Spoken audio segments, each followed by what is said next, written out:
Once a year, far from any paved road and well off the beaten path, a rare collection of mountain bikers assemble near the outskirts of Zion National Park in southern Utah to stand on a precarious peak looking over the precipice and valley beneath them. Their goal is to make it to the bottom, navigating knife-edge ridges and cliff drops, and doing so at incredible speeds while performing the most progressive tricks to date better than their fellow competitors.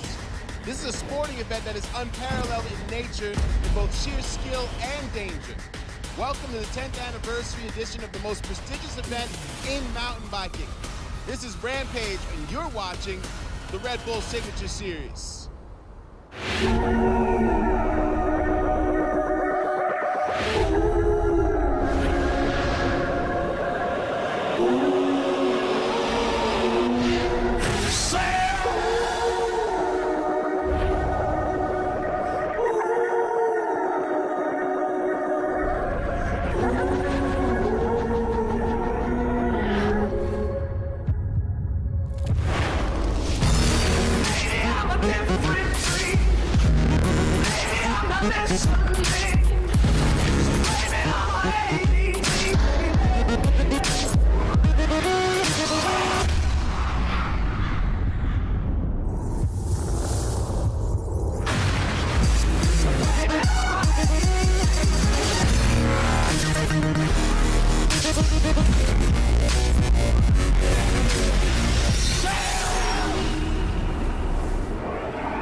Hey everybody, Sal Masekela here, your host of the Red Bull Signature Series, and allow me to welcome you to southern Utah and one of the most spectacular landscapes on this planet.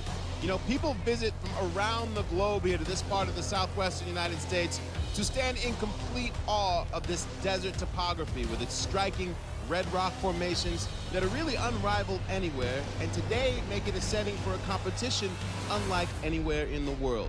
This is the holy grail of freeride mountain biking, and for the past week, riders have meticulously been shaping and manicuring their lines that will allow them to billy goat their way down through these rock cliff bands, across canyon gaps, and over massive man-made features, not only in the hopes of surviving a top-to-bottom run, but also to engineer tricks that were never thought possible on two wheels. These riders looking for their place in freeride mountain bike history. We are set and ready to go for our finals, so I'm going to toss it over to Todd Harris and the freeride legend, Mr. Cam McCall. Thank you, Sal. This is the 10th edition of Red Bull Rampage. Cam, how important is it for the sport to keep evolving the way it has over the last 10 years? Well, it's absolutely amazing to see where it started and where it is now. You look at the first year, everybody's just trying to figure out a way to survive from top to bottom. After year one, it was proven that it was possible, and now you build on that. Each event that they've held ever since, it has progressed double, times two. So exponential progression, and now it's the 10th event, so it's no lie to say that it's progressed tenfold. You've competed in 4 of these events. How prestigious is it just to get an invite here? It's really prestigious to get an invite. That's the first hurdle. It's the proving ground out here, and just to get invited is a big benchmark to accomplish as a mountain biker. But then once you get here, the real challenge is proving yourself and proving to the world that you belong here. Well, the format is simple, Cam. Best of 2 runs. They are scored out of 100. What are the judges looking for? With this being an interpretive contest, the riders get to choose their line. So line choice is definitely the most important judging criteria. And then your favorites, of course, from other contests: speed and fluidity, amplitude, and of course, tricks. Let's check in with the 4th member of our crew. Here's Tina Dixon. Guys, we talk so much about the drops that these athletes are doing and the tricks that we forget just the exposure that these athletes are having to face just to get to where they are performing their tricks. There is such a small room for error. In fact, walking along this track, your natural instinct as a human is to come as close to this wall as possible. So this is some of the stuff that these athletes are having to face. And I got a chance to walk up to Brandon Semenek's first drop, and I talked to him about it, and I said, you know what, that was absolutely terrifying going up there. But he pointed out to me, well, from our point of view, it's safer on our bikes, guys. Tina, definitely the bravest member of our crew, and we get things started off at the top here in Virgin, Utah. Ryan Howard, the 27-year-old from Aptos, California, will have the honors of dropping in first. Now, Cam, as we said, you've competed here before. How critical is it to get a first run under your belt? It's very important. You never know what the conditions are going to do throughout the day, so Ryan Howard dropping first is definitely a good advantage. It looks like the winds are low. We're going to drop Ryan Howard. And off he goes. Now remember, it is important to know he has 4 minutes to get from the top to the bottom. That's usually not a factor, and he is off to a very quick start. This guy's the rider's rider. People look up to him because he has such great style. He makes everything look so easy. So the line that he's chosen down this course definitely plays toward his strengths, gives him the opportunity to do some tricks, but also the opportunity to tick that style box on the judges' scorecard. Missing a trick on that trick jump there, but doing that classic Ryan Howard style, going deep outside on that hip jump, now pointing it straight down into a more technical section of his line. Ooh, I like the way he hipped back up top to connect back to that ridge. Ryan Howard jumping across those two doubles, manually and almost turning that section into a pump track. I know he's got a drop right here. Let's see if he can trick it. A suicide no-hander off the step down off that cliff. Ryan Howard sharing this line with some of his closest riding buddies, making his way down here to a wood-to-dirt booter. And just carrying a ton of speed. Whoa, huge upside-down corked-out 360 on that wood-to-dirt feature. So Ryan Howard is going to get to the bottom, a full pull and a little style. As he comes into the finish corral, Ryan Howard top to bottom, very clean. Nice no-foot can there, 3 tricks in that run, linking it all together with amazing classic Ryan Howard style.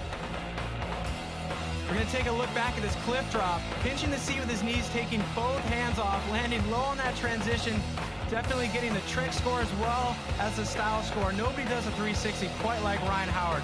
And the no-footed can to finish things off, perfect way to start this event. So Ryan Howard, the first man down here in run number 1 at Rampage. The score comes in at a 66.75. That becomes the mark to beat. Well, the riders today have some heavy lines to choose from. Let's take a deeper look in the course preview. Hey guys, Kelly McGarrett here. We're here at 2015 Red Bull Rampage. We're here at the top of the course, and I'm going to take you top to bottom for a course preview. All right guys, here we go.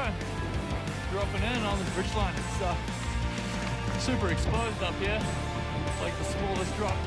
It's actually pretty scary, but it's so cool to ride down here. Come along the ridge here. Watch out for my bugs on that wall. Drop over the side, yeah boys! Drop down here. Now we're actually on the line I'm riding. On this ridge line, little speed check here. Coming to this right hip. Woo!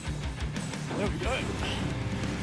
And now we're gonna drop in here. So left hand hip drop. There we go. Oh yeah, it's nice and smooth. Come along here. Yeah boys! Drop into my buddy Howie's line here. Bit of a double drop. Drop off there. There we go. Oh, bit of a step over here. Then a big old step down here. Woo.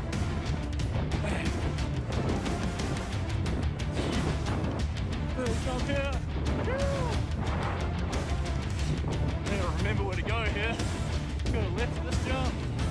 This is last. Step down. Yep. Straight down and finish corral.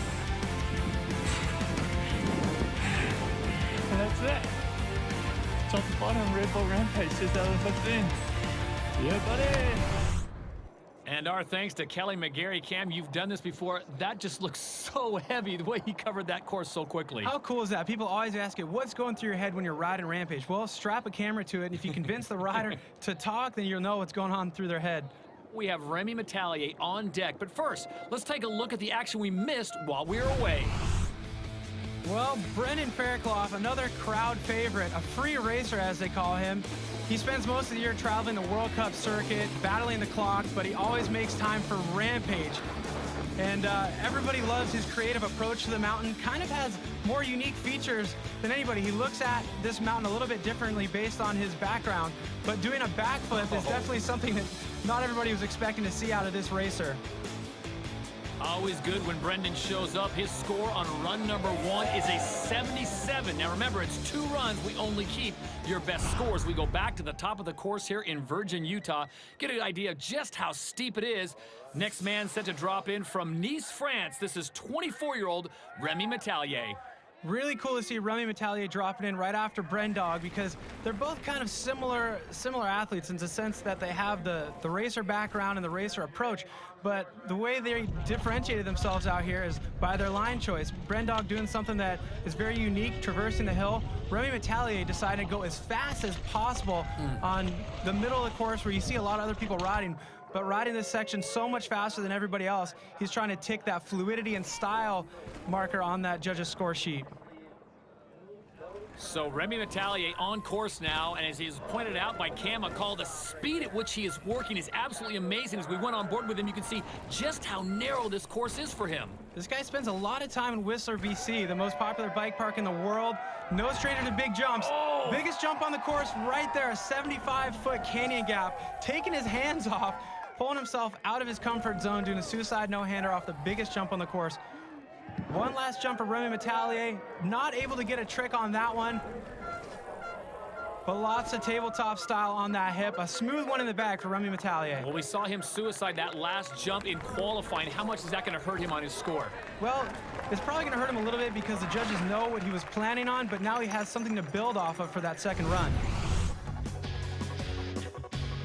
So this is the part of the line where we were looking at his POV footage from before. Right now you can fully enjoy how fast he's going on that steep technical descent. And here's the biggest jump on the course. We talked about that, the canyon gap. Suicide no-hander. Credit to the builders on that one. The landing is so smooth this year. You wouldn't know that he came from so high in the air, landing that smooth. Remy Metallier has completed one of his 2 runs here at Rampage. What will the score be? The mark to beat is a 77, and he picks up an 80. So the Frenchman moves into first place. A very impressive run from him, and we'll see what he has in run number 2. This is Sam Reynolds set to drop in on his first run of 2. Now remember, the mark to beat just laid down moments ago by France's Remy Metallier, and now Sam Reynolds from the UK is on course. Sam Reynolds has been making waves in the slopestyle scene for a long, long time, but this year he's kind of been joining up with the Fest Series guys. It's a grassroots group of riders kind of focused on that big bike kind of riding, and it's mainly purpose to have a good time, but it also doubles as a great way to get ready and prepare for Rampage. So Sam Reynolds was able to make it out of the qualifying round yesterday, and he's in the finals. Sam having a great start so far. A little different, a little more meticulous than we saw from Remy, not going quite as fast, but this view, you wouldn't know it because he is absolutely blitzing this ridge line. Well, Sam had his own step down that got him onto that ridge too. Now he's connecting into the run into this canyon gap. A trick rider, let's see what he's got over this huge gap. Oh, goodness. Oh, fully extended Superman over the 75-foot gap. Biggest trick we've ever seen off of that jump this year. So some high risk, high rewards from Sam Reynolds, and there he comes unglued completely and finds the seat. The Sidewinder, a freestyle motocross influence trick. Feet off the side, hands off the bars, running, and a nice stylish tabletop to finish things off. That was a huge run. Unbelievable, Cam, as he comes through. He is absolutely stoked on finishing that one. What a run by Sam Reynolds. I think we may have a new leader. Well, we got to look back at the canyon gap. Here it is. There's that perfect moment right in the middle. Click. Fully extended Superman over the huge gap. Once again, landing so smooth. Builders creating a better landing on that thing this year. You can go a couple bike lengths deep and still land smooth, but this was my favorite part right here. Feet off to the side, running, hands off the bars. It's called the Sidewinder. You don't expect to see it on a mountain bike, and you sure as heck don't expect to see it at Rampage in the middle of a run. So Sam Reynolds really giving the judges something to think about on run number 1 here in Virgin. As the score comes down, it's an 83, and Sam Reynolds has gone into first place. What an amazing run by Sam Reynolds, now the current leader. We're here in Virgin, Utah, celebrating the 10th edition of Rampage. This is the spot of some of the most progressive riders on the planet. Up next, from France, Antoine Bizet. Now, he's got his hands full because a mark was just laid down moments ago by none other than Sam Reynolds. The mark to beat is an 83. That's a tough mark to beat, but seriously, if anybody can do it, this is a guy right here. Antoine Bizet, despite being from France, he spends more time in Virgin, Utah than most of the riders in this field. He loves it out here. He comes out here on his own time to vacation, film video parts, and I've been watching him as he's been building. He's got some great plans set up, and he's just got that look in his eye, knowing that he's got something secret to pull out. Working his way around the back side of the ridge line, and now he will come back into view for the thousands of fans who have made the trek here to watch the very best in Virgin. Well, he's wasting no time pointing this thing straight down the mountain. That was a big drop right there, getting the technical scorecard filled out. A suicide no-hander drop off of that thing. Oh, front flip! Back up top of the ridge.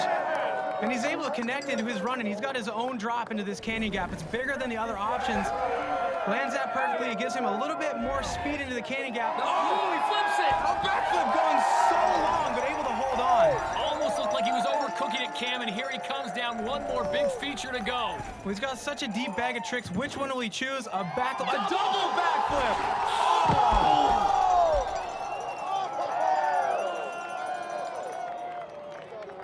And 23-year-old Antoine Bazet is down. What a fall, but let's talk about this run, Cam. It had a little bit of everything. So many highlights. Let's go back and check them all out. That suicide no-hander drop, and this one really caught me off guard. Front flipping down from the bottom of that little basin, making it back up to the top of the ridge, getting that trick and enabling himself to connect to his unique line into the canyon gap. Of course, in true Antoine Bazet style, flipping the canyon gap. And then this was the highlight. Unfortunately, it ended up being the low light. The double backflip, coming up just inches short and getting bucked down to the flat bottom. And it looks like Antoine's day is done as the medical staff attends to him, but I tell you what, he absolutely went for it. It's so hard to balance out pushing the boundaries but then staying safe. That's the first time anybody's ever tried a double backflip in Rampage competition. Pushing the limits on lines and builds is a definite factor here at Rampage, and something our next rider knows all too well. For more on him, let's check in with Sal. Cam Zink. This guy is one of the biggest madmen in the sport and has provided some of the more iconic moments in the history of Rampage. A 360 off the sender for a win in 2010. He also did a backflip off the same feature in 2013, as well as last year pulling off one of the most maniacal 360 drops ever done on a mountain bike. But as this guy continues to go bigger and bigger each year on his bike, he also has undergone a major life change, as he's now a husband and father. So how does that rider that everyone expects to go bigger and bigger manage to balance that role as a family man? You just need a good woman. You know, behind every good man's a good woman, and I wouldn't be able to do it without Amanda. I've put her through the ringer, you know. She's been crying on national TV year in, year out.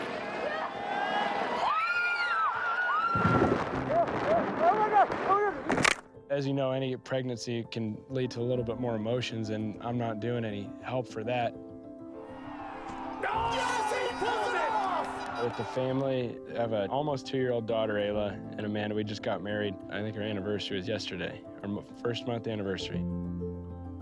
Any father would know you can't tell anyone about it, you can't explain it, but you're a changed person forever. And you want to just hang out with them and just watch them giggle and smile, and you tell everyone else in the world, but they wouldn't understand. But it still makes it a little harder to ride. You know, it's like you have to coordinate your day and plan it out a lot more, and I have so many other business ventures going on right now. I started a grip company in 2009 called Census. We sell mostly grips, and that gave me the opportunity to bring over YT, it's a successful brand in Europe, who I rode for, over to North America. And my brother and I run the North American franchise. A lot of these athletes out here today, you know, they're still living with their parents, and then you fast forward to, you know, guys like Zink, you know, they have kids, they got a family to support, they got mortgages, you know, they're stepping into businesses. That was a little quick. I still just feel like a kid riding his bike out there, and I'm doing the exact same thing they're doing. I'm trying to find the best line, build the best line, and then win. We're all in the same boat, and kind of funny to think I'm the only dad out there. And Cam McCall's sitting over there, you know, commentating, doing the responsible thing for his family. Mountain biking is my job, but it's still the best job in the world. And like any job, you're gonna hustle as hard as you can to feed your family. I think having children and getting married would maybe slow down most people, but I don't think you can stop Cam Zink. I just want to live up to my potential, and I always try to find something. Like, I want to do the biggest thing I can, and I found it. Like, I always find it out here. He blows my mind every single Rampage, so I'm definitely looking forward to seeing what he's gonna do, and I don't think he's gonna slow down anytime soon.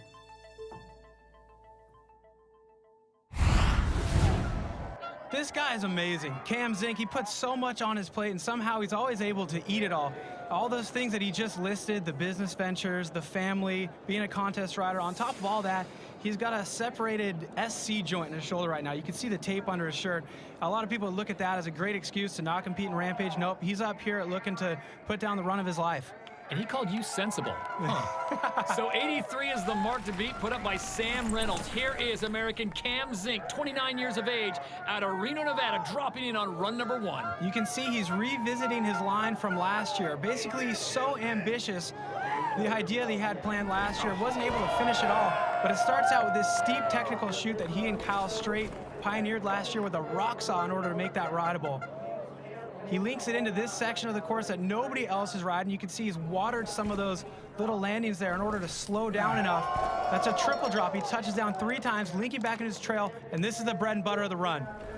Oh, he spins it again. 360 drop. That's the one that he did last year. And he kind of just cruised to the finish line after that last year. But this year, he's got so much more added to this run. That's his own canyon gap. Here you can see Amanda and Ayla right there cheering him on. He's still got another huge trickable feature to go. Oh, and he backflips that huge step down. Oh man, this run is a 2-year project. So amazing to see him kind of just filling in the blanks. He knows why he didn't score well last year, and now he's created more trickable features in the middle of this run, and now he's connected back onto a common section of this course. He's able to just kind of flow it through the finish line. Almost a ride for redemption for Cam Zink as he comes through this time. As you mentioned, a 2-year project, and this time, start to finish, that was clean. It's got to feel amazing to pull that off after 2 years of just dreaming about it. So with his wife and daughter looking on, Cam Zink lays down a beautiful first run here in Virgin. And so many highlights of this run. This replay is gonna view like a highlight reel right there. It's got steep and technical. It's got these drops right here that have to be linked together perfectly. If you overshoot one of them, it derails the entire train. And of course, right here, the 360 drop, the biggest dirt-to-dirt natural terrain 360 drop in the history of mountain biking. He did it twice last year. Now for the 3rd time in a row, stomps it here in 2015. And the icing on the cake this year is this backflip step down. Nobody knew that it was possible to come up with a new trickable step down at the bottom of the course. He found it. Unbelievable run for the young man out of Reno, Nevada, with his wife and daughter looking on. The mark to beat was an 83, and Cam Zink goes 89.25 to go into first place. And he's now standing by with our Tina Dixon. Cam, what a huge run. The top section was already flawless, especially with that 360. How close was that to what you had thought of in your mind? Well, last year I went, there's kind of a knuckle. It's not really casing it. It's just like a little bump in it, and I landed above that last year both times. This year I'm like, I'm going deep. I'm going to get that greasy landing. Overcooked it a little bit, but the landing's like vert, so it held me on. And tire held on, and I'm like, wait for it to pop, and I'm like, all right, we're good. Made the hip and just started cranking, because the bottom half of my run is kind of a 2-year project, because like last year we only had time to finish the first part, the upper half, and the meat and potatoes, but then the bottom, I got killed for the road last year, you know, for riding along the road. So this year, I mean, my boys finished that little canyon gap and made a big flip step down, and then almost undercooked that. But yeah, it's so pumped, so pumped. Well, it was packed full. Everyone loved it. What a great run, guys. Thank you, Tina. The mark to beat, 89.25, put up by that man, Cameron Zink. Right now, let's check in with Sal Masekela. The Canyon Gap. It is an ominous presence that looms over this arena. History has been made by those who clear it safely and those who are able to walk away from it in one piece. Tom Van Steenbergen burst onto the scene last year, attempting the first ever front flip over the 70-footer. Unfortunately, Tom got broken off during practice and is going to have to sit out this year's event. However, his brother and first-time Rampage competitor Baz managed to secure that final qualifying spot and make it into the finals. With a little bit of sibling support, the Van Steenbergen brothers hope to prove that they are a force to be reckoned with at this, the biggest event in their sport. Well, I'm very, very proud, you know, that they're both in Rampage. It's just absolutely unbelievable. Tom's been there twice, and now Bas has been invited. Bas is pretty much the one who actually got me into riding. My brother and I have been riding together since we were little, obviously, but we've definitely kind of gone into different styles of the sport, I guess. I'm more jumpy, slopestyle stuff. 360 downside tail whip. And he races downhill. They're such different characters. They fought a lot. They still fight a lot. I definitely beat you in some BMX races. Well, that's BMX. Yes, I have definitely beaten Bass. No, more than once. Where? In which race? I can't remember. Remember that 4-cross race? Yeah, that's like literally the only one. In Abbotsford. Yeah. No. But biking, they have in common.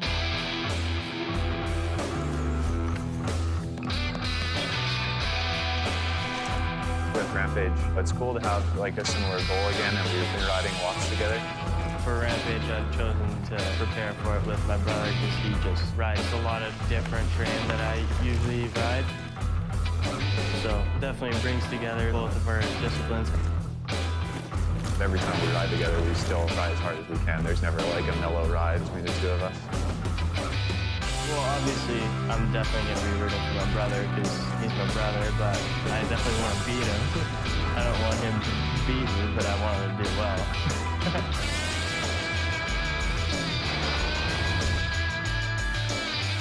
Yeah, getting here, it's definitely a little bit of added pressure, obviously.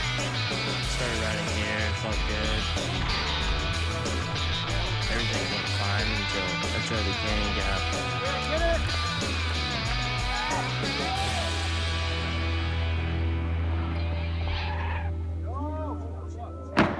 Cased it pretty good and had to pull out, unfortunately, but stoked to see my brother. I'm excited to just watch him and have no pressure on myself now. I'm just gonna be nervous for him.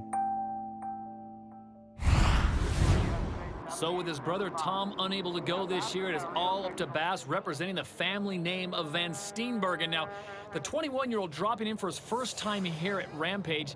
Cam, think back to the first time you came and competed this event. What was it like? Yeah, it can be very overwhelming, but Bass is one of those guys who has a very precise riding style and very calculated as well. So it's great to see him and his brother both coming out here and interpreting this mountain in completely different ways. They represent the yin and yang of the opposite ways to interpret freeride mountain biking. Tom with the crazy tricks and Bass with just the precise style. So as he picks his way through this craggy mountain here in Virgin, Utah, carrying a lot of speed. Remember, the mark to beat is an 89.25 put up by American Cam Zink. So we'll get to enjoy Bass Van Steenbergen's style on this run because he's got a full sequence of hips, slash corners, nose bonks on this run. If he can link it all together, he's definitely going to get a lot of points for fluidity. There we go, nice whip on that hip, coming into a nose bonk. There we go on that floating rock feature that they chiseled out of the side of the mountain. Now this is where he starts manualing and pumping to pick up a ton of speed. He's got a longer gap here than a lot of the other riders who ride this section. Gapping so far with classic Bass Van Steenbergen style, smooth through the finish. You can look up the hill and see his dust trail exactly where he came from.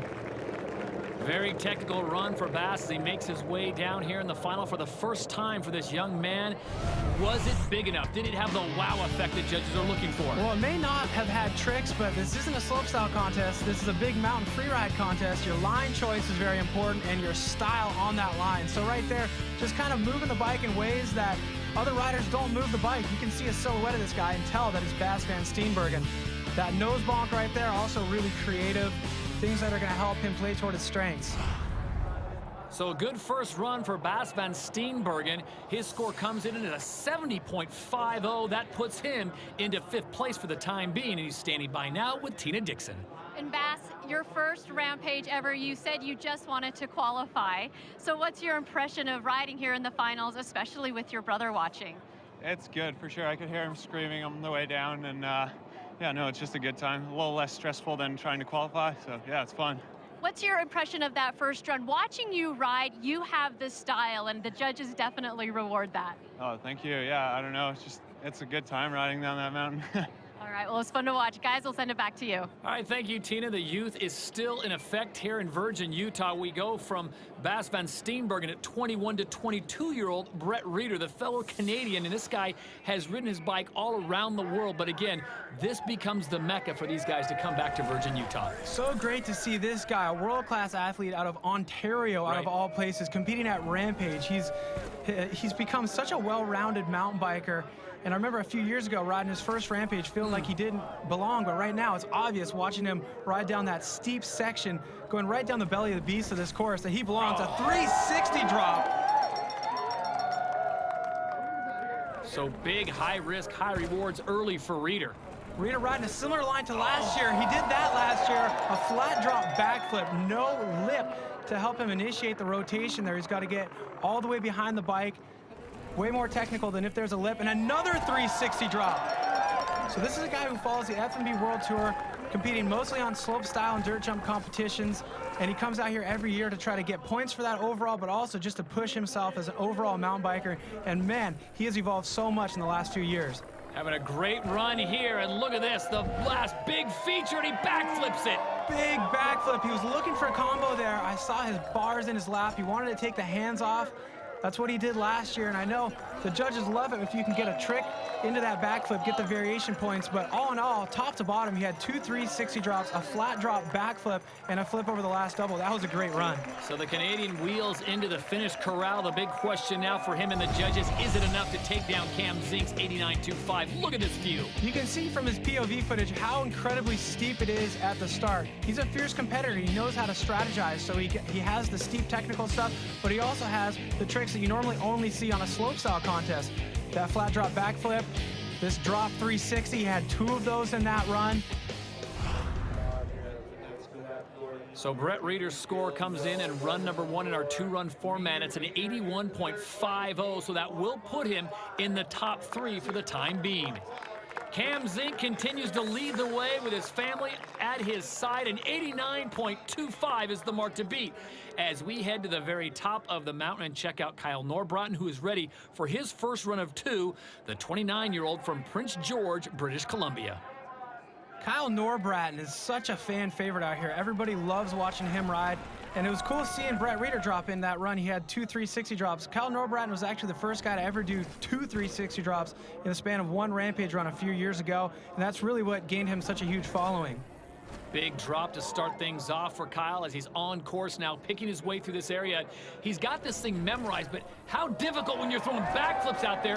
Can you get lost on this mountain? Oh, well, seriously, everything kind of looks the same, so you have to memorize every little bit and piece of this. He's following a similar route that we just saw Brett Reeder ride, except where Brett did that first 3 drop, Kyle Norbrotten just did a backflip. I didn't even know he had a kicker placed up there on the mountain, so that definitely is going to surprise the judges and definitely kind of pushing him outside his comfort zone.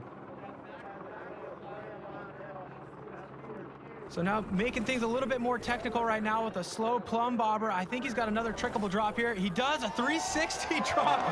Oh man, over rotating a little bit, throwing up a nice dramatic plume of dust. And just carrying a ton of speed, Cam.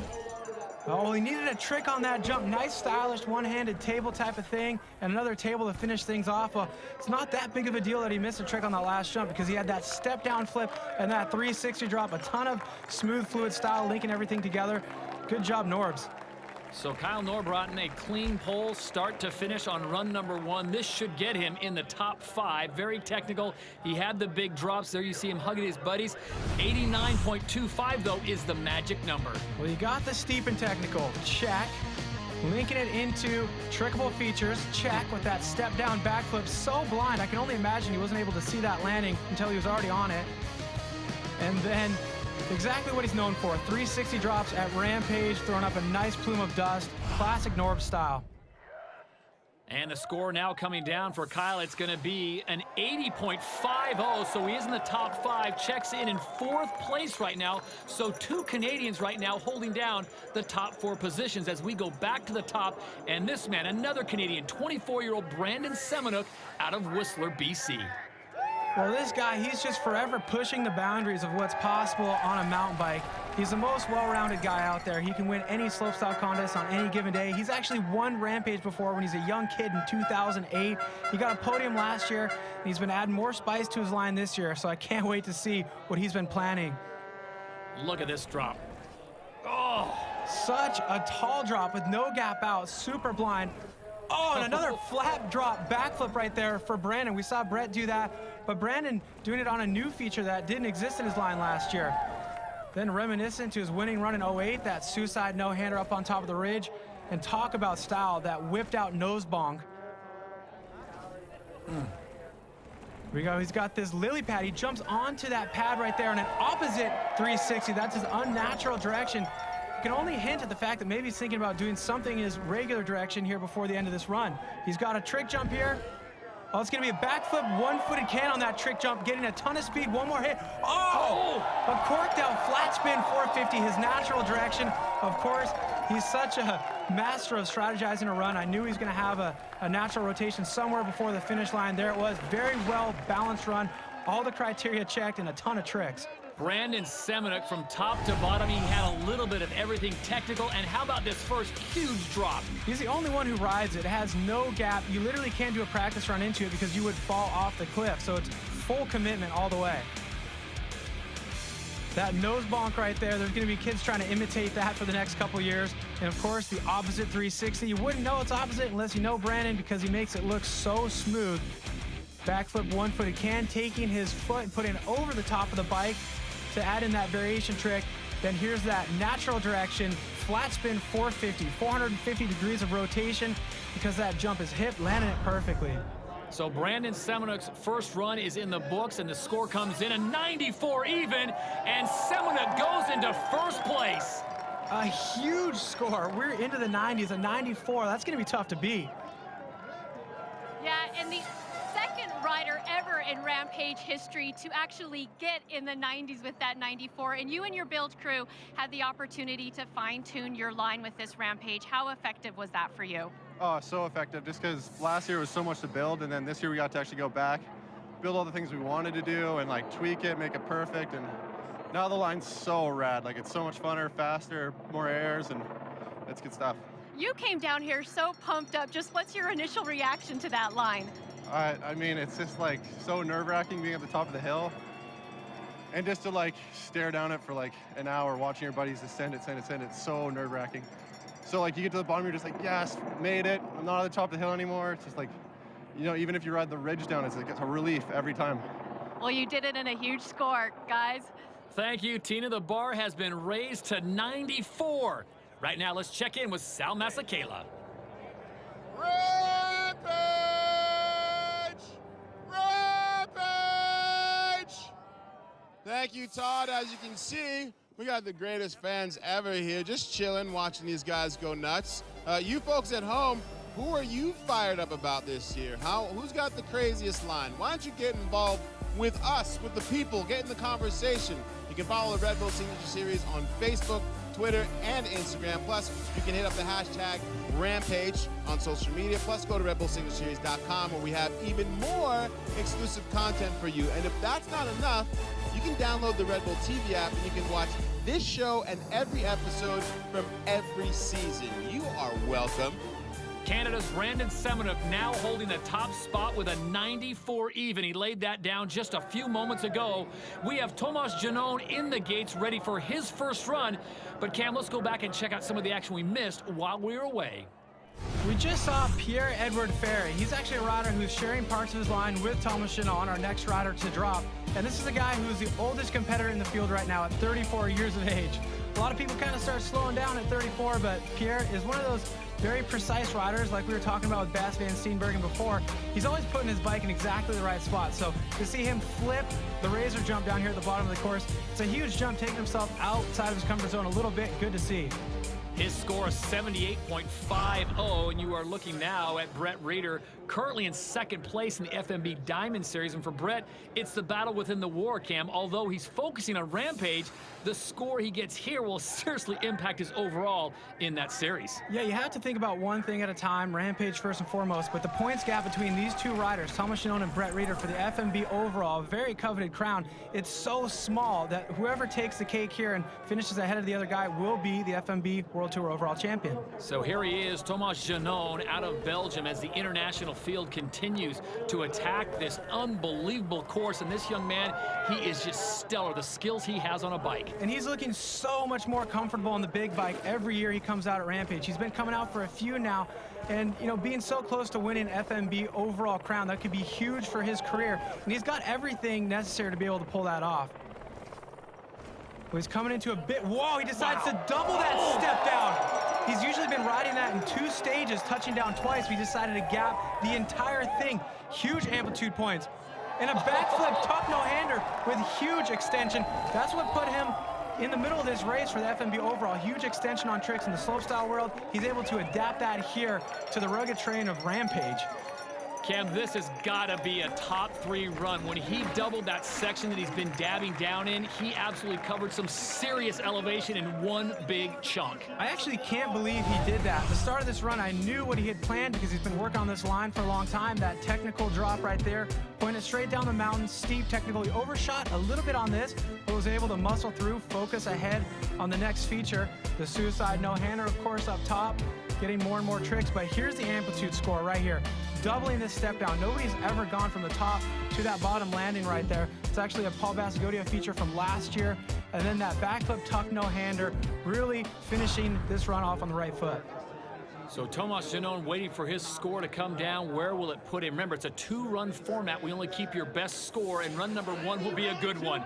91.25. Janone in second place behind Semenuk, and Cam Zink, the American, is now been bumped into 3rd. Well, the conditions here in Virgin have been great all week, but there's always that threat of the wind picking up, which it often does in the afternoon, as we are back on top of the mountain. This is 29-year-old Paul Basagodia, set to drop in on his first run of 2. Well, this guy is such a legend in the sport. He's done so much in the slopestyle world. The first guy to ever win back-to-back Crankworx slopestyle titles. And this is the one event that he still does throughout the year, and he's got a very unique line that he started last year. Nobody's riding this far rider's right except for Paul Bass. He's got his very own canyon gap, natural double over a ravine coming up. Oh, and he backflips it. He wanted to do that so bad last year. Oh, and a 270 to connect back up onto the ridge. I did not expect to see him spin the bike to connect back over here to the ridge. Paul Bass has got a good one here. This is run number 1 from Rampage. He's got the trick so far, the style, the fluidity. What's he going to do? He's getting a lot of speed into this step down. Going really long on that step down that we just saw Thomas Janone ride. Oh, out of control. Wow, losing control and falling off that ledge there. A lot of speed, and unfortunately for Paul Bass, he goes down. Accomplishing such a huge long-term personal goal for him, backflipping that canyon gap. I know he's been thinking about it every day since he built that thing last year, and then doing that 270-degree spin to connect back up onto the ridge. He had some manuals up top, and then this, the huge step down, landing even further than Thomas Janone and getting wrapped up in the bushes right here like a rodeo bull rider trying to just recover and hold on. But he got sent right off that next ledge. So Paul Basagodia is down on the course here in run number 1, being attended to by the medical staff. We'll step aside. We'll be back with more Rampage. You're watching the Red Bull Signature Series.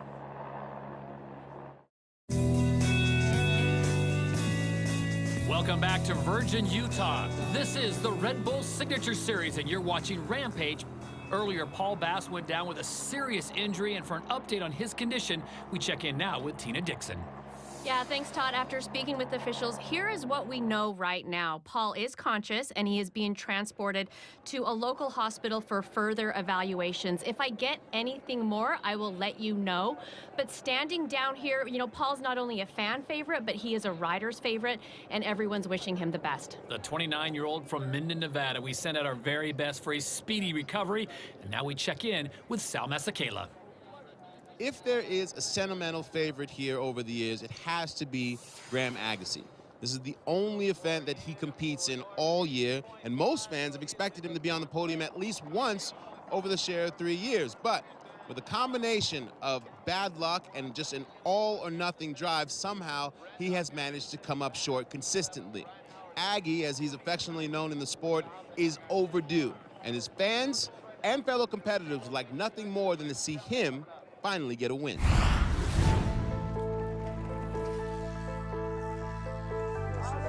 Yeah, boy! Aggie's not really like a contest guy. This is the only contest he really does. For me, I think he's really the true free rider, you know? And this place really defines his riding style. Gets that first drop. I think everyone here loves watching Aggie, and he's always a people's favorite. Yeah, Aggie is one of my favorite bike riders. We're all rooting for him. He's like one of the dudes that we all look up to the most, you know, like sickest rider. Best style, goes for it. He's just an all-around badass, so I'm pumped to watch that kid ride and hopefully stay safe out there. Every year he does get so close. Maggie's been winning like all the qualies like in the last 3 years. Everyone that's either placed well in the past or done well the previous year gets pre-qualified to finals, and he's never had that. He's like the best bike rider ever, and he still has to qualify. Your number 1 qualifier. Let's hear it for Aggie. Qualified first today, like a year ago and 2 years ago. He's just, for some reason, had the worst luck ever here.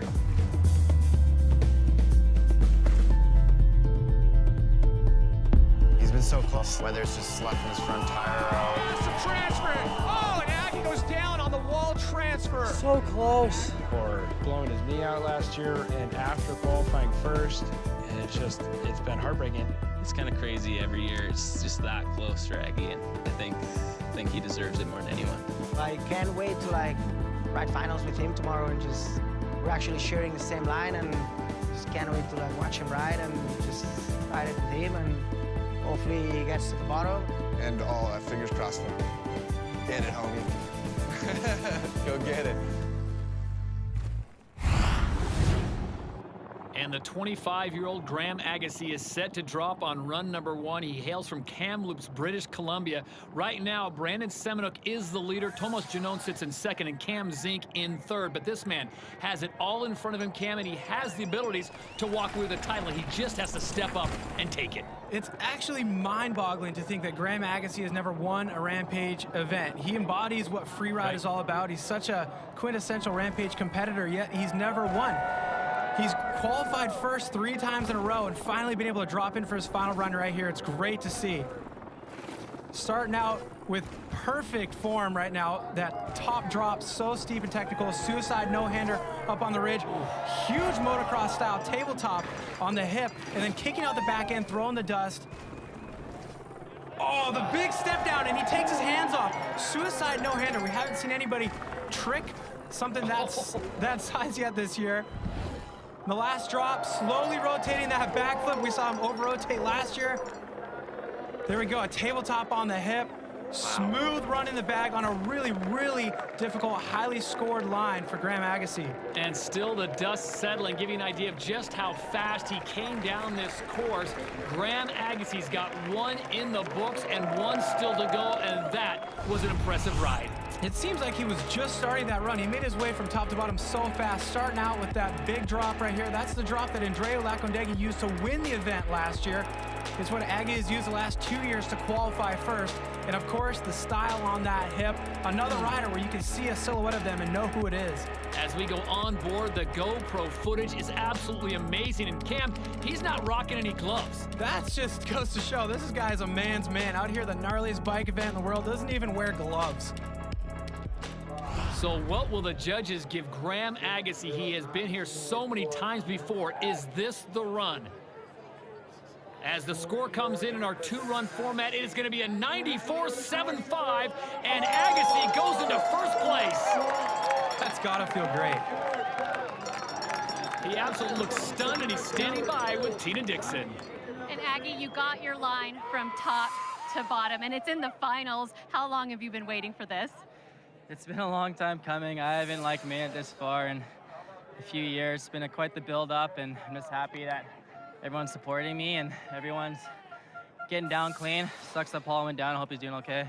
Yeah, and you spent some time up top just assessing the situation. How important is it for you riders to be able to talk to the others to see how the course is doing? It's super important. Those flags do little justice. It's getting pretty windy. I'll be lucky to get a second run, so it's good to have my friends up there. Let me know how it's going, and yeah. Well, congrats on getting the run in the finals from top to bottom, guys. Thank you, Tina. So it's Graham Agassi on top with Brandon Semenuk, Tomas Janone, and Cam Zink sitting in fourth.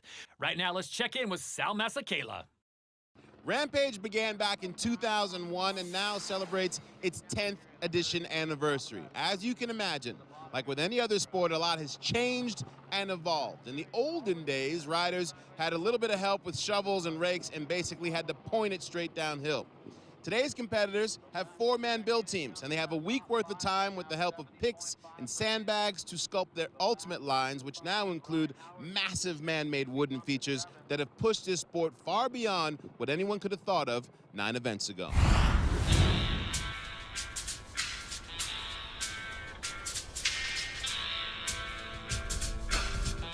So much effort, man. It's not easy. Not everyone can just build this stuff. You got to be pretty experienced. Yeah, the building is huge. It's almost like 80% of Rampage, I'd say.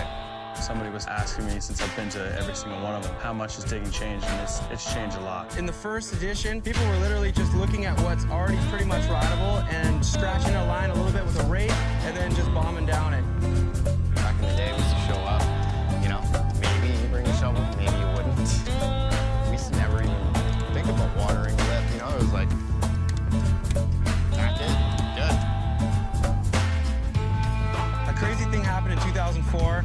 Water fell from the sky, and I feel like everybody went, holy cow, if you add water to this dirt, you can make it do whatever you want. 2008, that was the first year of pre-built features by the event.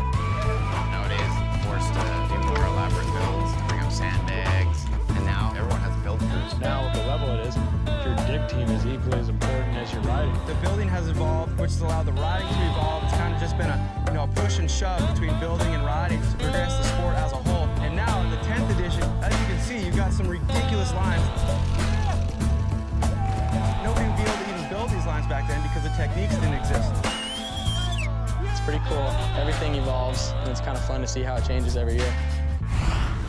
And a tip of the hat to all the build crews. Cam McCall, you were a part of that as we get a look at our leader right now, Graham Agassi. Yeah, it's crazy how much work goes into it. It's about a week, everybody just shoveling, blowing their backs out, but it's all worth it when your rider stomps their line. Agassi's the leader, followed by Brandon Semenuk, Tomas Janone sitting in third, and this is Kurt Sorgi. The Canadian invasion continues, and I don't know what they're feeding them up north, but these guys all have just wicked skills. Turns out Canadians love big mountains and ride bikes, a lot of suspension underneath them. Now, Kurt Sorgi returning after 2 years of injury. Andrea Lenkondegi may technically be the defending champ out here, but Sorgi, last time he dropped in, he won, so he's trying to defend that title. Kurt Sorgi looking for something that many people never get a chance at, and that is a second title at Rampage. Backflip across from rider's left to rider's right of that ridge after coming off that really steep plum drop down to the middle section of the course. Oof. Oh, now Kurt Sorgi putting his stamp on that hip with his interpretation of a motocross whip. Now he's gonna double this step down as well, going so deep, but not even really getting a bunch of head bob. There we go, he's got one last jump to nail a huge trick. Oh, a backflip tuck no-hander with just as much extension as we saw from Tomas Janone. Oh my. Kurt Sorgi, not a slopestyle competitor anymore, more of a big mountain specialist, but with the extension on that flip no-hander, you wouldn't know it. Kurt Sorgi with a fantastic first run from top to bottom. Cam McCall, that run had everything in it. It absolutely had everything. You said it, Todd. It had the tall, steep technical drop at the start, traversing over into the trickable features. You get an onboard view right there of just how vertical that drop is. Coming into this lip, completely blind. He has no idea where he's landing until he comes around from this flip and thankfully sees his landing right there in front of him. And the suicide no-hander up on the ridge. Photographers just snapping off the photos. And he had a bit of a whip to that table, really motocross influenced. And here was the amplitude, going even further than we'd seen before on that thing. No feet slipping off the pedals, but the hands flying off the bars upside down with that backflip tuck no-hander. The landings were clean. Kurt Sorge from top to bottom, very fast. The pace was high. The fans absolutely loved it. What is the score going to be? It's going to be a 96.50, and Kurt Sorge of Canada goes into first. And the leader is standing by with Tina. And Kurt Sorge just took the lead with that run. In fact, you haven't competed at Rampage since your victory in 2012, and to come back and take the lead with that run, how did you approach this? Yeah, it's tough coming back after 2 years, after injuries. You know, I want to be here. I want to ride with the guys and progress with the event and the sport and everyone else. And yeah, I don't know. These guys are all sending it so big and riding so well. Just to try and match their level, I just really have to push myself, and just happy to be down at the bottom. Yeah, and Aggie came up to you when you got here to the bottom. What did he say to you? We're best bros from way back. I love you, man.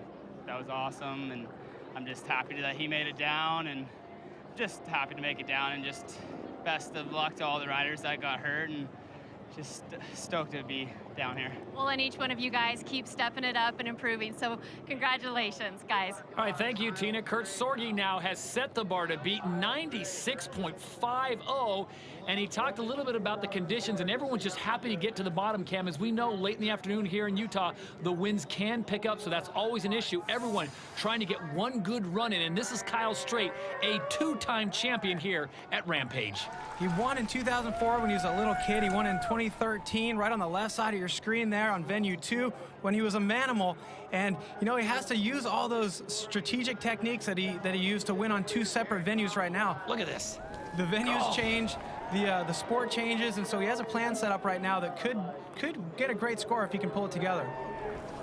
Big, steep drops early on for Kyle Straight, the 28-year-old out of Alpine, California. Now he's coming into a new step down right here. He crashed on it in practice. All right, he's been planning a trick. Looks like he's got a C-grab toboggan on that right there. And stepping back high up onto that hip landing that we saw Sorge just hit last run. Oh, wow! So much extension on that suicide no-hander from Kyle Straight. That's a trick he used to win the last 2 times that he won. And he needs another trick right here, but it looks like he got a little bit G'd out on that takeoff. He's a big guy and coming into that lip so fast. He did a Superman on that jump last year, possibly could have been thinking the same thing, but just under a little bit too much G pressure on that, but able to recover and get his feet back onto the pedals before the finish line. So Kyle Straight comes through the finish line, maybe not the best run of his career, but this was stellar at the top. That's the steep section that you saw Cam Zink ride. Kyle Straight actually has to corner more riders right to be able to connect to his line. That's his new step-down feature you saw right there. He's getting a toboggan off of that. But nobody does a suicide no-hander off a drop quite as well as Kyle Straight. Muscling through the landing, and definitely that's what Kyle Straight used to win in the past, and he's trying to do it again. So the score for Straight comes in as an 82 in our 2-run format. That will put him in 7th place for the time being. And there is our current leader, Kurt Sorge, 2012 champion with a 2-peat in sight. But there's another rider looking to 2-peat, 2014 champion, Andrea Lecondeguay. And there'd be nothing better than being able to do it back-to-back. Nobody's ever done that before. The only 2-time champ was Kyle Straight. He did it in 04 and 2013, so a big gap in between those 2 wins. So the 28-year-old from Spain is on course, and he's got the mix of everything, though, Cam. He's technical. He doesn't mind the big drops, and look at this way to start. It's true. He spends all year on his downhill bike these days, and it's definitely paid off with his victory last year. He had another year riding the Fest Series, getting comfortable on that big bike, comfortable with the big terrain, and tricking that terrain as well. Wow! Oh, man, a flat spin corked 450 on that hip that most riders are just styling out. And airing out the double. Man, he's almost at the bottom of the course already. It seems like he just started this run. The speed and fluidity is off the charts. Mark to beat a 96.50, and Andrea was after it. Another corked out rotation on that trick jump, and another flip on this hip. He's gone upside down 3 times, and I swear he just left the start gate 3 seconds ago. That might have been the quickest top-to-bottom run we've seen here at Rampage, and the defending champion absolutely smokes the course, but will it be enough to overtake Canada's Kurt Sorge? Well, this run just went by so fast. We got to watch it in slow-mo just to savor the good bits. Coming off that creepy drop, we saw Sorgi ride the same exact line. They partner up on the build crew, get their buddies to help them out. But the thing that we did not see any other rider do was spin that hip. That's exactly the spirit of Rampage. Do a crazy trick on a crazy feature. That's how you get the most points. And if you can do so many tricks on crazy features in the span of just one run, you know, the judges are just going to be blazing through the ink on that paper. Back-to-back backflips for the defending champion. As his score comes down, what will it be? The judges give him a 95.75 for Andreo, so he goes into second place just behind Kurt Sorgi. So back to the top we go. And this will be none other than Canada's Darren Bearclough, the 33-year-old from British Columbia, an absolute legend in the sport. We talk about how it's amazing that Graham Agassi has never won a Rampage title. The same can be said about Darren Bearclough. He's the guy who's pioneered all these new zones since they moved from the original venue, yet he still hasn't won an event. Oh, it looks like he's got some trouble up there on the top ridge. I'm not sure if maybe he just cooked in too fast and missed his connect corner, or maybe he's got some sort of a mechanical. It almost looks like he's kind of looking at his front tire. It looks like maybe he's got a front flat, and there's no way you'd be able to even coast down any line on this course without full air pressure in both your tires. Unfortunately for Darren, his run is done. So after one run, it is Kurt Sorgi on top with a 96.50 ahead of the defending champion. Look at Graham Agassi checking into third, and Cam Zink still in the hunt, sitting in sixth place. Well, the riders today have been pushing the boundaries, and we've seen some massive crashes. Let's throw it down to Tina, who's with Nikolai Rogatkin, to talk about his experience in qualifying. And Nikolai, it was one of the biggest crashes that we have ever seen here at Rampage, and we're just so happy to see you up and better, and you even got back up on your bike, but give us your perspective. Oh, it was absolutely the craziest crash I've ever experienced. You know, tumbling down that cliff, I couldn't stop myself, and, you know, I was just waiting to go unconscious, but I stopped finally and got up, checked if my bike was okay, and put my helmet back on. Got the okay from the judges to drop, not really the okay from the medics, but went anyway and finished my run, so. And you surprised a lot of people by not only getting up, but even hitting that canyon gap. What surprises have you seen today? Because there's been some riding that has blown people's minds. Oh, today has been absolutely chaotic, you know. It's giving me the chills to watch these guys do the stuff that they do. It's absolutely insane, the craziest riding I've ever seen for sure. So I'm glad to be alive after that crash and here watching this chaos unfold. Yeah, well, thanks for spending some time with us. Guys, a lot more riding left to go. We'll send it back to you. Thank you, Tina. Cam, in all your years, have you ever seen a fall like that? I agree with Tina. I think that's the most dramatic looking crash I've ever seen in the history of Rampage. To see him get back up, we never want to see somebody go down, but to see him finish his run, that was extraordinary. Back to the top of the mountain. Next up, Mr. Fairclough set to drop in here on run number 2. But while we were away, we had Ryan Howard drop in for his second and final run. He had a couple things that he could have improved on this run. He wanted to trick that first jump in his line, but kind of able to add a little bit more flair on that dump 360 on the last jump, going a little bit more cork than he even had on the first run. Wasn't able to improve his score in the second run, so he'll be sticking with that run 1 score. 66.75, Remy Metallier of France also dropping on run 2. Remy Metallier once again blitzed from top to bottom, riding all these sections faster than anybody else on the course. He held the extension of that suicide no-hander over the canyon gap even longer this time, and was actually able to get his hands off of the final jump in his line right there. You see the handlebars jiggling back and forth. He coasted that one smoothly to the finish line. And he does improve 82.50, so he cracks the top 10, and we are set to go. Brendan Fairclough, run number 1, he got a 77 even. Now, we've talked about the conditions here, and all the riders have mentioned the wind picking up just a little bit, and that is something the organizers will keep an eye on. You're never guaranteed to get 2 runs. That's what the format says, but you're out here in the middle of the desert. You never know what the weather's going to do, so you really have to send it in run 1, hoping that you can get an opportunity to improve it. Brendog right here is lucky enough to get an opportunity to try to improve his score. He had a couple things in his run 1 that he could probably try to make a little bit better. So you really unique line, starting from all the way riders right, making his way all the way riders left, doing a lot of traversing on unique features that he's the only one who rides. Seeing that left-hand berm there, this is his lily pad feature. He flips it again. Yep. Oh, even smoother this time. Doesn't have to put a foot down to get back on track. Snaking his way through the fans there on the side of the mountain, and one of the big drops here as he works his way over on this very precarious line. You know, a lot of riders, to get over on this section of the hill, they ride the ridge. He has his own unique line in the guts just to be able to get over here. Only rider hitting this GoPro step down. Nice style off that, a little bit of manual. We talk about Brendan Fairclough being a racer, one of the few racers who still comes out to compete at Rampage, and there's one of those race-influenced tricks right there, a whipped-out one-hander, grabbing his face mask on his helmet, and he gets his hands off on a step down, a suicide no-hander to finish things off for Brendan Fairclough. Cam, really a unique line for him, as you pointed out. He is really off the far left-hand side as we look up the mountain off to our right. Yeah, the whole thing is basically a billy goat with that lily pad, a lot of stuff that he had in his line last year and was able to improve upon it with all the dig days this year. 2 safe runs complete. Remember, his first run score was a 77, but we only keep your best score. I think this one is going to be better. So here's that lily pad. He jumps across the canyon gap, only touches down for a second, across another canyon gap, and he flips that second gap. His first run, he put a foot down. He was able to iron out the kinks there, leaving both feet on the pedals. There we go, one-hander it looked like off of that step down. And grabbing the face mask, just kind of like acting like a moto guy, getting the tear off, pulled off. Classic Brendan Fairclough style.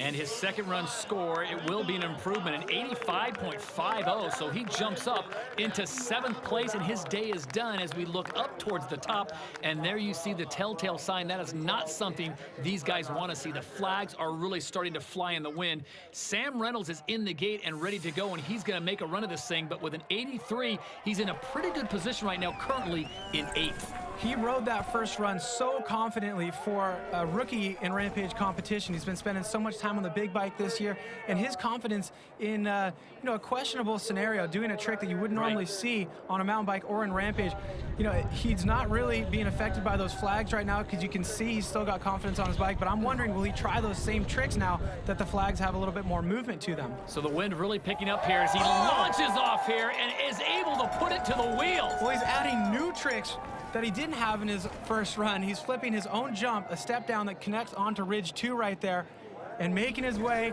into the canyon gap once again. Will he try a Superman again? Look at that blue flag ripping in the wind. It's a headwind. Oh, he still goes for it.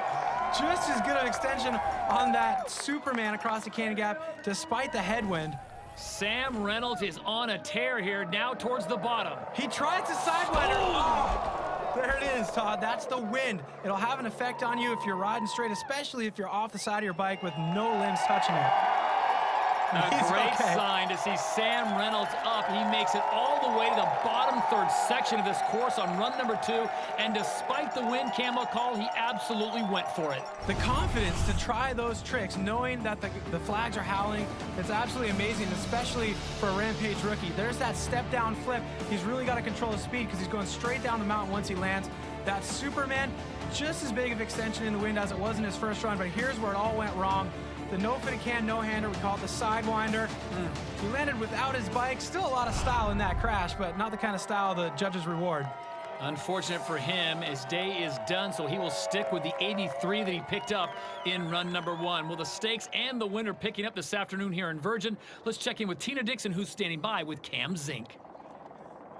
And we just got word that Cam Zink will not be taking a second run. Cam, what is behind that decision?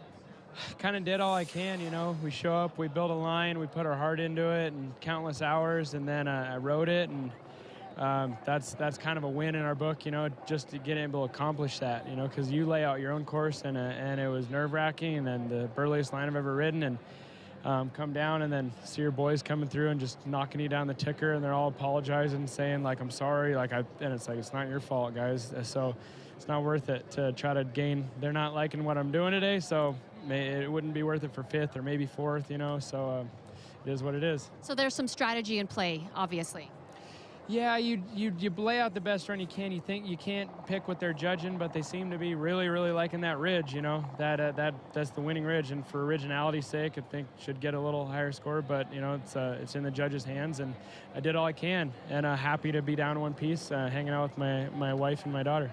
And you had such an impressive line, and it's always so much fun to see you outride. Enjoy the time with the family. Thanks for speaking with us. Thank you very much. Have a good one. Okay, guys. Thank you, Tina, and thank you, Cam. And Cam McCall, does he make the right decision? I think he's making the perfect decision, actually. He did exactly what he set out to do, and the only thing he doesn't have control over is what the judges decide to do with that score. And, you know, he did his job today. He can feel good about that. Bas van Steenbergen, while we were away, took his second run as well. Bas definitely adding a little bit more to this line. A little bit, even more fluidity, if you can believe it, than the run one. Off of those drops and that long gap that he has at the bottom that nobody else even has the ability to get the speed for, putting that down. He gets an identical score in run number 2, a 70.50. Brett Reeder also taking his second run. Well, a lot on the line for Brett Reeder here. He needed to beat Thomas Chenon's score, and he had a great plan of how to do that. He had the 360, he had the flat drop backflip, and then he needed to get the opposite 360 off the last drop. Unfortunately, spinning his opposite direction came up a little bit weird on the rotation, a little bit sideways, slid out. It's not going to be his day. And that score, the 51.75, doesn't help his cause either. And it also doesn't help the war. Rampage is the battle, but he's trying to get that FMB overall. He doesn't beat Thomas Chenon's score, so Thomas Chenon will be the FMB World Tour overall winner. So Brandon Semenuk now set to drop in business at hand, his second run. He's sitting on a 94, which has him currently in 4th. And Kurt Sorge's sitting above him in that 96.5 score, sitting in first place. In any freeride mountain bike competition, if you're sitting in the hot seat and Brandon Semenuk still has a run to go, you cannot feel confident that you can still win the event. Oh, wow, already improving on his first run there. A backflip, one-footed can off the flat drop, putting his foot over the top tube. So these guys spend so much time on the build crew, and then they come out and put together a great run. How hard is it to change in mid-run and add something after run number 1? I think Brandon, he's so strategic. He already has a plan what he's going to do in run 1. If it goes well, he has a plan of what he's going to do to up that score. So I'm just curious to see what he does on this last trick jump here. So working possibly on a plan B is Brandon Semenuk, and his plan B is better than most anyone else's plan A. The score he wants to beat is a 96.50. Well, there's the jump that matters most, and he gets a backflip one-footed can again. Looked like he was going for something more, possibly trying to take his hands off after putting his foot over the top tube, getting that corked out flat spin 450 on the last jump. He improved his score by doing that flat drop one-footed can backflip, but I think he needed a little bit more on that last double. 94 is the score that Brandon Semenuk has in run number 1. Looking for much more in our 2 run. We only keep the best score. Smooth yet again off this start drop. Once again, he's the only one who's riding that drop. And right here, the flat drop backflip, no lip to help him get behind the bike. He does the one-footed can. Once again on the double jump, a backflip one-footed can. Looked like he put his bars in his lap trying to take the hands off. They just didn't come off. But another smooth flat spin 450 on this thing. And he will up his score on this. It may not be enough to move his position, though. So in the 2-run format where we only keep your best score, Brandon Semenuk's day is done. He picks up a 94.25 on run number 2, but it's only good enough to put him into 4th place. So with only a handful of riders remaining, the wind conditions are not looking good. The wind's certainly picking up. Currently in 3rd, it's Graham Agassi. Andrea Lecondeguet sits in 2nd place, and our current overall leader, Kurt Sorge, holding the top spot to beat with a 96.50. In our 10th edition here in Virgin, Utah, there are only a few riders remaining, and the crowds here are set to see us crown a new champion. As we head back up to the top of the hill, this is Pierre-Edouard Ferry of France set to drop in. Now, his first run score cam was solid, a 78.50, but the wind is certainly picking up. Yeah, I'm having a hard time even imagining him riding this line any smoother than he did in his first run. His first run was so good. Now, on an optimistic way of looking at it, you got more wind here. That's not good for anybody, but he's a rider who kicks up such a huge trail of dust. It looks so cool, and when the wind's picking up that dust, you know, it's not going to be easier to ride out here, but it sure is going to look way cool. Suicide no-hander making his way across from left to right of that ridge. And he's playing up the wind right now. He's kicking his back end out, throwing up the plumes, knowing how cool it looks for everybody watching.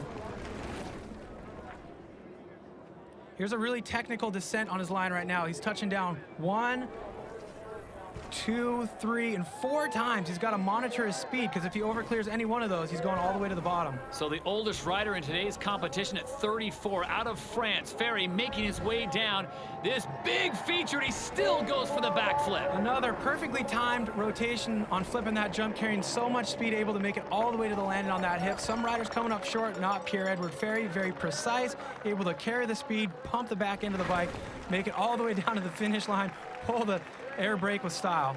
And he is stoked. He had a 78.50. What do you think, Cam? This has got to be better. You know, I said at the top of this run, I couldn't imagine him improving the score, but he rode that with so much more conviction. I feel like it's totally possible that he may improve that. Looking for a 96.51. That would put him out in front as the judges come together and get their score for Pierre-Edouard Ferry, and it comes in as an 81.75, so an improvement, but not enough to crack the top 10. And now the pace picking up, riders getting in position. If there is a break in the wind, they are going to send them, and it looks like Darren Bearclaw is going to drop on that second run. Remember, he did not finish his first run, had some kind of mechanical, but the young man set to drop in from Canada. He's saying, I didn't come all this way to Virgin, Utah not to get a full pull. This is what makes Darren Bearclaw Darren Bearclaw. He epitomizes big mountain free riding. He had his movie, Where the Trail Ends, where he went all over the world trying to find new big mountain zones. And when you're filming, sometimes you're in this crazy zone. You just have to drop because the light's good and the camera's there. So even though it's windy right here, he's the one guy to step up and say, hey, you know what? I've got my line ready. I know it's not ideal. I'm going to drop in. And there are sections on the course where the wind isn't as bad. Obviously, the ridgeline is much worse. Yeah, when you're facing different directions, a side wind is the worst, a headwind is second worst, a tailwind is a little bit not as bad as both of those because you can just use your brakes to monitor a little bit, but he's going all over this mountain, so he's going to experience the wind from all different directions. And how about that seat? If you're a fan here and willing to make the hike, you get up and close and personal. And look at this, Darren Bearclaw absolutely scorching through the desert. Good size step down leading into this final road gap. He stomps the road gap. I know he was planning a trick on that, but with the wind, sometimes you got to alter your plan a little bit. A tabletop on the quarter pipe, waving the crowd. That was a good, solid run, especially in these conditions for Darren Bearclaw. So he does get a full pull from top to bottom. Run number 1, he did not finish, but here he is in the 2-run format. Will he keep your best score? And this is going to be a solid score for Darren.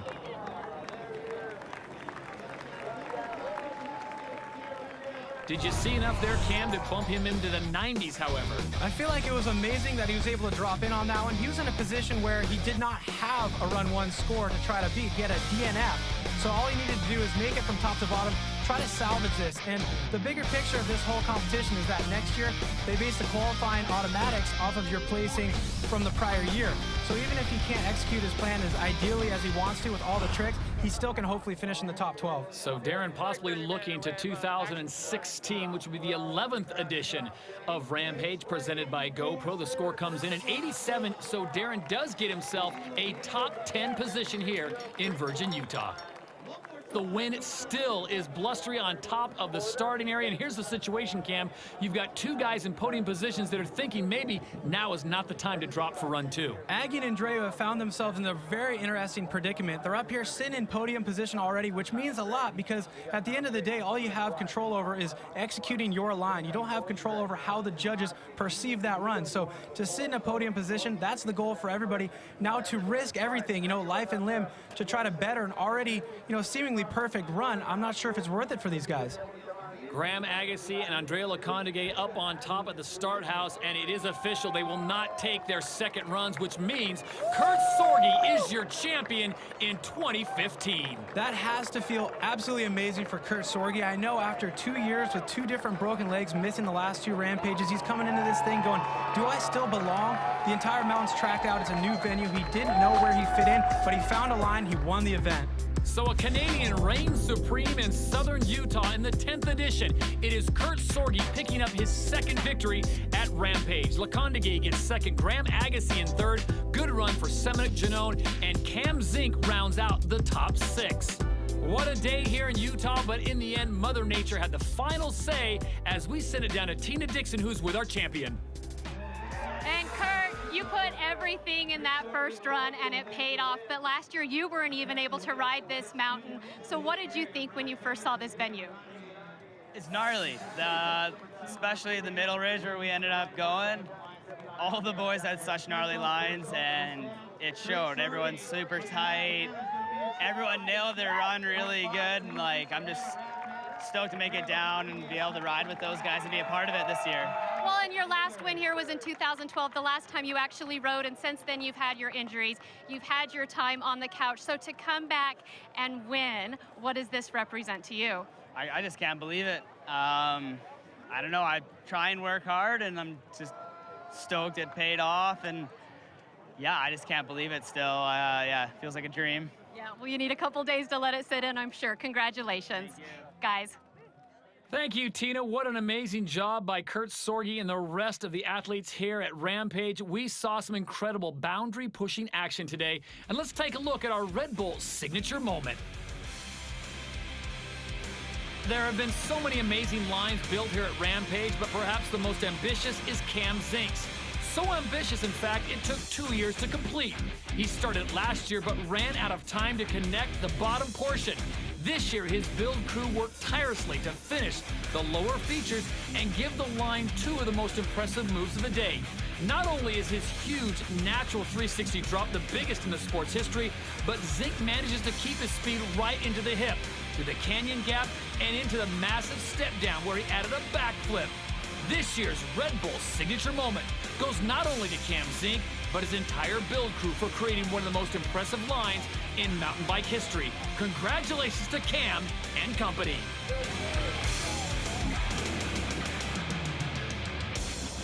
Well, Cam McCall, the 10th edition certainly lived up to its billing. We always know coming into this event that it's going to push boundaries, not only of riding, but building and just vision.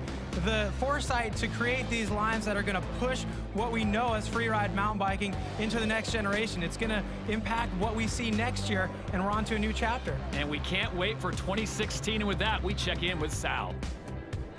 Thank you, Todd. An incredible day here from the edge of the magnificent Zion National Park near Virgin, Utah.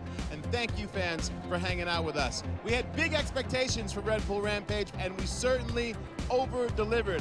Rampage truly awe-inspiring, both in this incredible setting and what these athletes are able to do as they make their way down this course. Congratulations to our winner once again, Kurt Sorge, his second Rampage win, and to the happy guy, Andreu Lecondigué and Graham Agassi for rounding out the podium, and a shout out to Thomas Janon for winning the 2015 FMB Diamond Series title.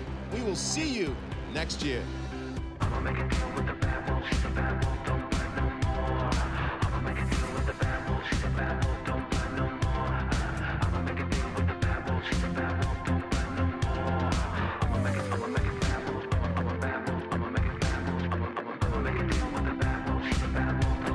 This opportunity to update you on the crash that Paul Basagodia had during the broadcast. He did sustain a spinal cord injury, and he has a long road to recovery, but he's at the nation's best rehab facility working so hard every day and making constant progress.